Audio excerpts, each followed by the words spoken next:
1. Chapter 1. I am by birth a Genevese, and my family is one of the most distinguished of that republic. My ancestors had been for many years councillors and syndics, and my father had filled several public situations with honour and reputation. He was respected by all who knew him for his integrity and indefatigable attention to public business.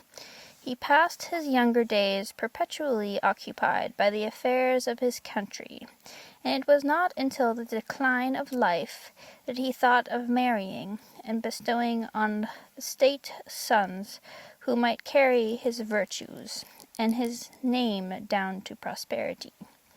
As the circumstances of his marriage illustrate his character, I cannot refrain from relating them.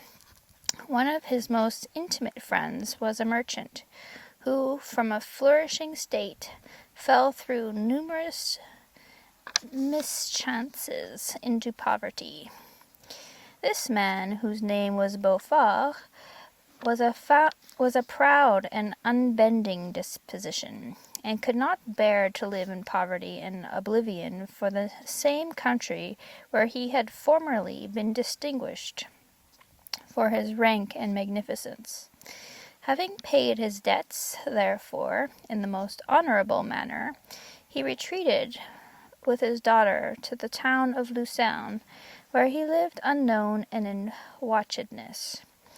My father loved Beaufort with the truest friendship, and was deeply grieved by his retreat in these unfortunate circumstances. He grieved also for the loss of his society, and resolved to seek him out and endeavour to persuade him to begin the world again through his credit and assistance. Beaufort had taken effectual measures to conceal himself, and it was 10 months before my father discovered his abode. Overjoyed at this discovery, he hastened to the house, which was situated in a mean street near the Reuss. But when he entered, misery and despair alone welcomed him. Beaufort had saved but a very small sum of money from the wreck of his fortunes, but it was sufficient to provide him with sustenance for some months, and in the meantime he hoped to procure some respectable employment in a merchant's house. The interval was consequently spent in inaction. His grief only became more deep and ranking when he had leisure for reflection, and at length it took so fast hold of his mind that at the end of 3 months he lay on a bed of sickness, incapable of any exertion.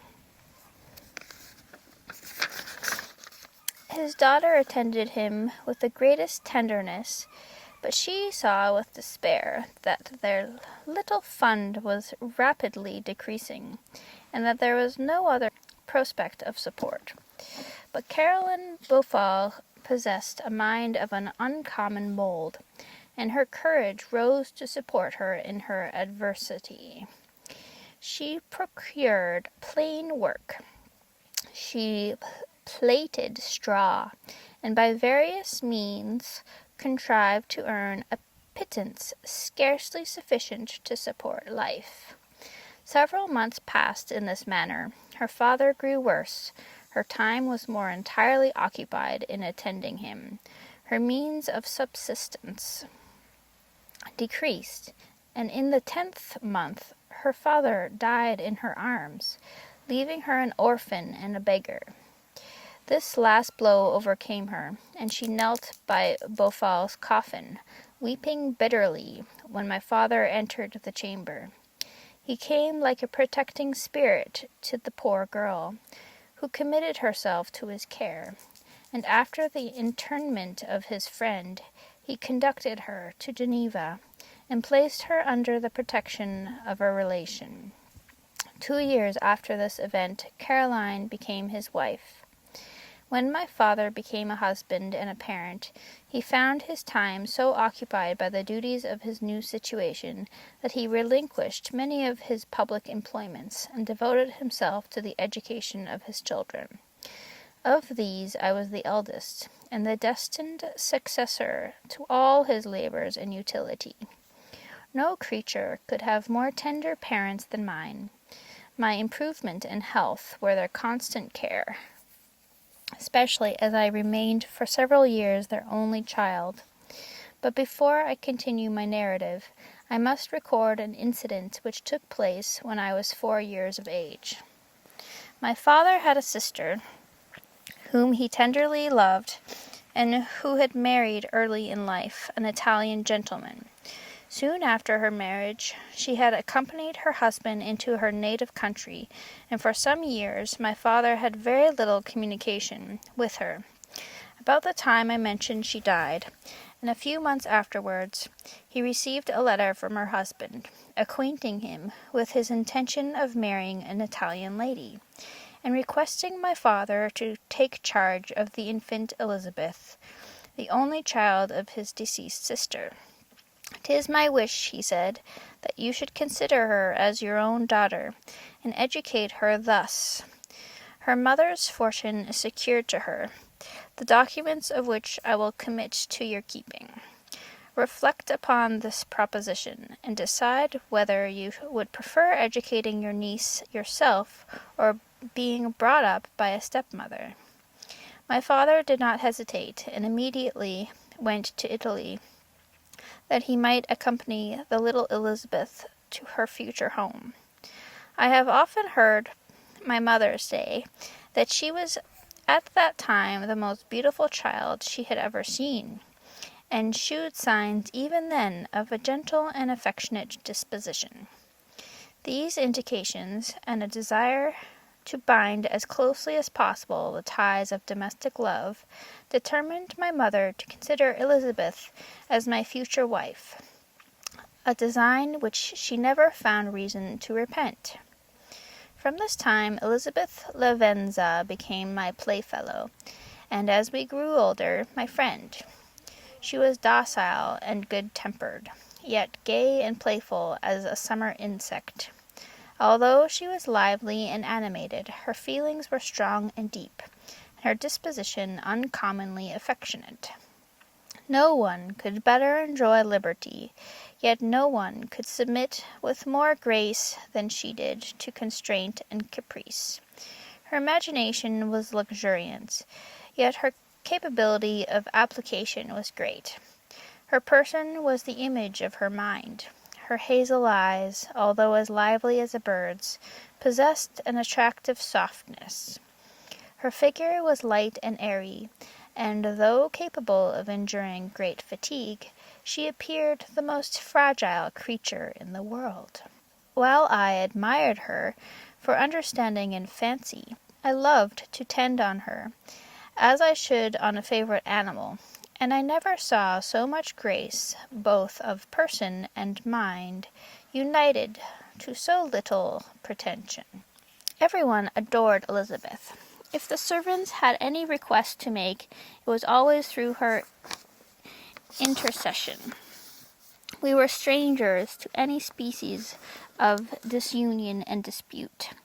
For although there was a great dissimilitude in our characters, there was unharmony in that very dissimilitude. I was more calm and philosophical than my companion, yet my temper was not so yielding. My application was of longer endurance, but it was not so severe whilst it endured. I delighted in investigating the facts relative to the actual world. She busied herself in following the aerial creations of the poets. The world was to me a secret, which I desired to discover. To her it was a vacancy, which she sought to people with imaginations of her own. My brothers were considerably younger than myself, but I had a friend in one of my schoolfellows who compensated for this deficiency. Henry Clerval was the son of a merchant of Geneva, an intimate friend of my father, He was a boy of singular talent and fancy. I remember when he was 9 years old, he wrote a fairy tale, which was the delight and amazement of all his companions. His favorite study consisted in books of chivalry and romance, and when very young, I can remember that we used to act plays composed by him out of these favorite books, the principal characters of which were Orlando, Robin Hood, Amadis, and St. George. No youth could have passed more happily than mine. My parents were indulgent and my companions amiable. Our studies were never forced, and by some means we always had an end place in view, which excited us to ardor in the prosecution of them. It was by this method, not by emulation, that we were urged to application. Elizabeth was not incited to apply herself to drawing, that her companions might not outstrip her, but through the desire of pleasing her aunt, by the representation of some favorite scene done by her own hand, we learned Latin and English, that we might read in the writings in those languages. So far from study being made odious to us through punishment, we loved application, and our amusements would have been the labors of other children. Perhaps we did not read so many books or learn languages so quickly as those who are disciplined according to the ordinary methods, but what we learned was impressed the more deeply in our memories. In this description of our domestic circle I include Henry Clerval, for he was constantly with us. He went to school with me and generally passed the afternoon at our house. For being an only child, and destitute of companions at home, his father was well pleased that he should find associates at our house, and we were never completely happy when Clerval was absent.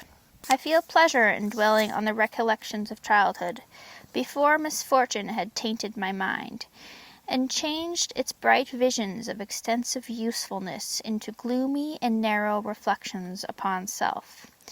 But in drawing the picture of my early days, I must not omit to record those events which led, by insensible steps, to my aftertale of misery.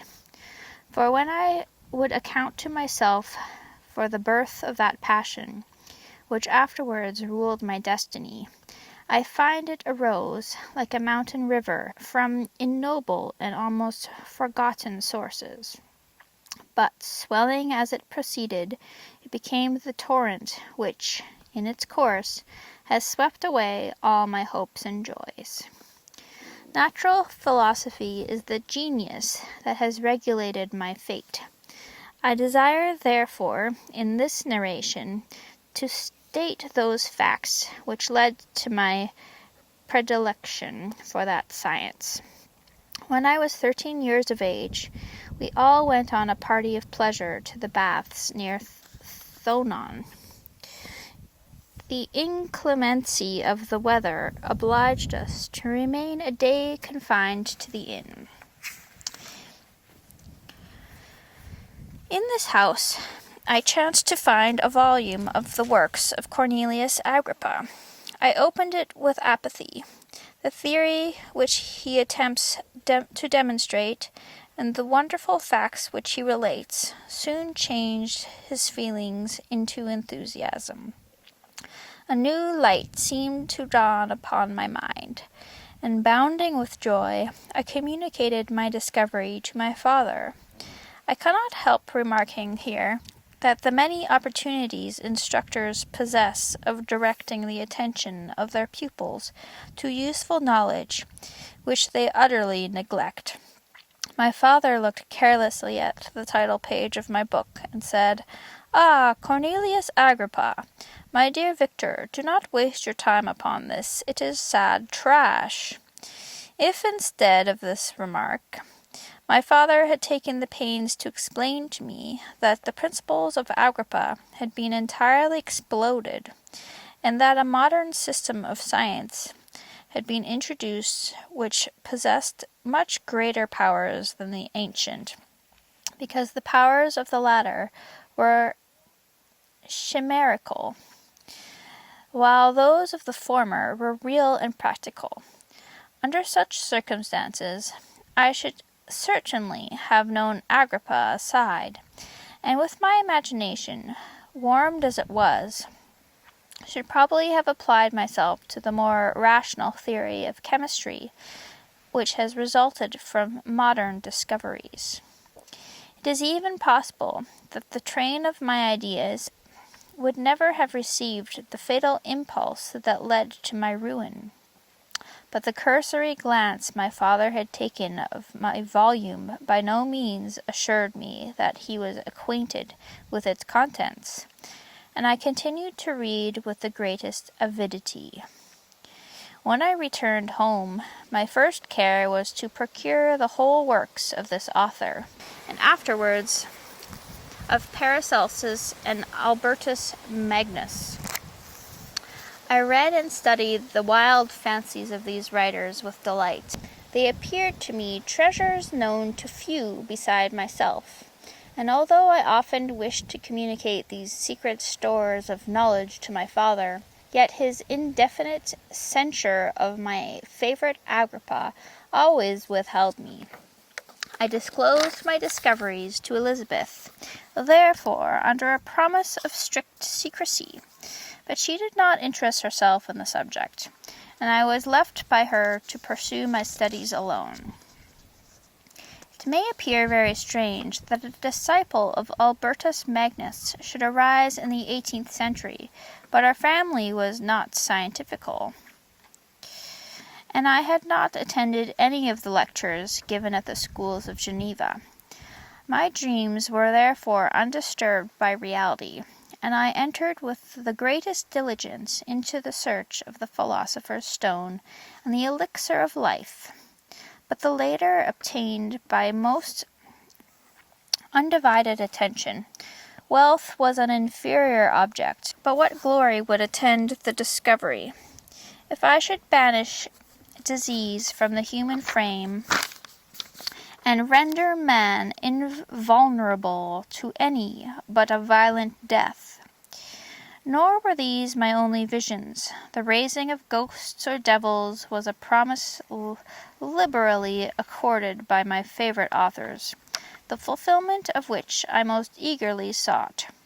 And if my incantations were always unsuccessful, I attributed the failure rather to my own inexperience and mistake than to want of skill or fidelity in my instructors. The natural phenomena that take place every day before our eyes did not escape my examinations.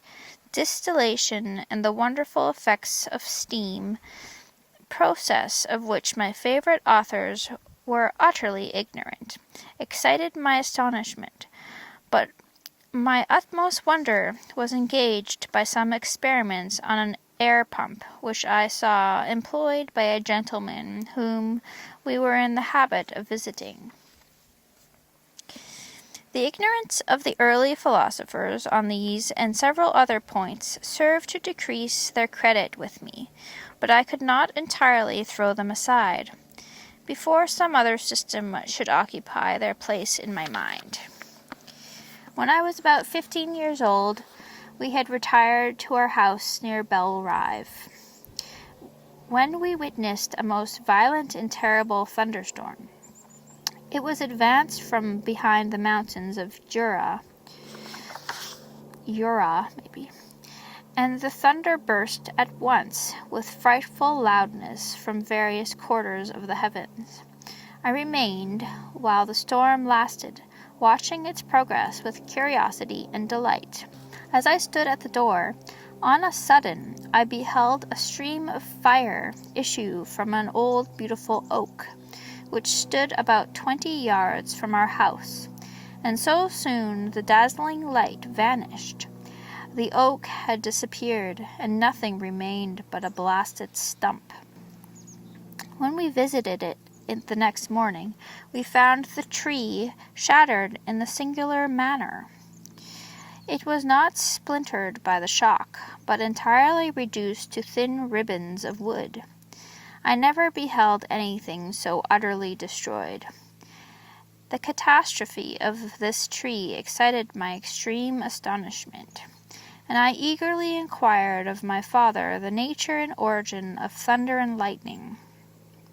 He replied, "Electricity," describing at the same time the various effects of that power. He constructed a small electrical machine and exhibited a few experiments. He made also a kite with a wire and string, which drew down that fluid from the clouds. This last stroke completed the overthrow of Cornelius Agrippa, Albertus Magnus, and Paracelsus, who had long reigned the lords of my imagination. But by some fatality I did not feel inclined to commence the study of any modern system, and this disinclination was influenced by the following circumstance.